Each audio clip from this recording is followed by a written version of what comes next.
Aware pa kayo sa mga pop mart collections na sumisikat ngayon? Yung parang Labubu?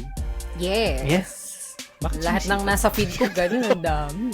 Oo, sa newsfeed ko Si rin, Momo, Labubu. Actually, parang sila yung ngayon, sila yung troll nung time natin. Mhm. Sa bagay. Totoo. No? Kinukolekta natin na, may figurines ba tayong kinukolekta nung time natin? Hindi kasi ginagacha yung mga figurines sa Oo, akin. dati hindi namin siya agad. ginagacha. Alam mo na, alam ko na yung gusto mo. Parang gano'n. Pagka binili mo, alam mo agad ko naman ko. So, kasi, pinag-usapan natin to kasi it seems like yung Catholic Church, merong isasabay dyan sa trend na to. Kasi naglabas yung Vatican ng mascot. Ang pangalan is Luce. Na-design to by Tokidoki founder. Actually, hindi ko na-check kung yung Tokidoki. Hindi Doki-Doki. Hindi Doki-Doki. Tokidoki. So, hindi ko na-check kung ano pa yung mga ibang mga na-design na ng Tokidoki. Pero, according kasi dito, yung Vatican, yung goal nila is to engage with pop culture so beloved by our young. So, nakiki-ride sila dun sa sa parang, pop culture. And yung mascot, din ba nila? hindi ko na-check. Pero yung siya, kasi yung mascot, yung pangalan niya is si Luce or it means light.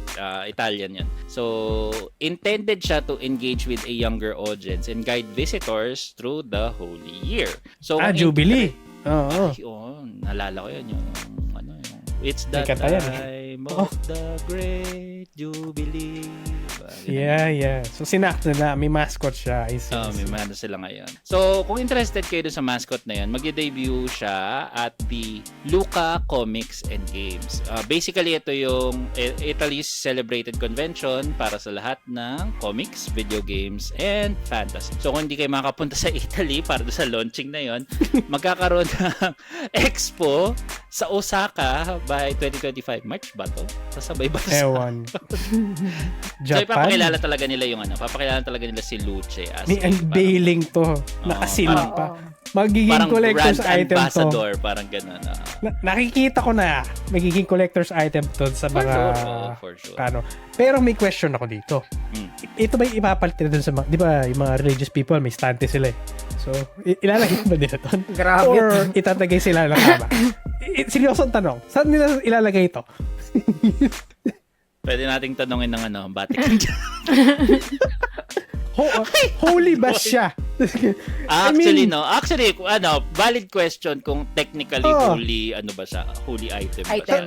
Kasi kung holy item siya, tipong magsa-sign of the cross ka pa pag nakakita ka nito. Valid questions sa mga to. Kung may nakita ka, may panyo ka, haplos. Pag Nazareno. Tapos gagawin mo dito.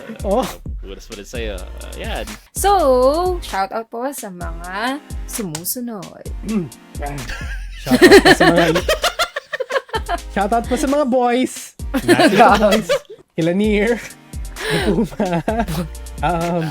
Kay Vincent. Kay Reconnecting. Kay Mai. Binster Ken. And then, kay Binster Ken. Sa mga wala, kay Ampas Lupa. Sa mga nawawala po, magparamdam po kayo kung nandoob. Kay Tokay at saka Gege.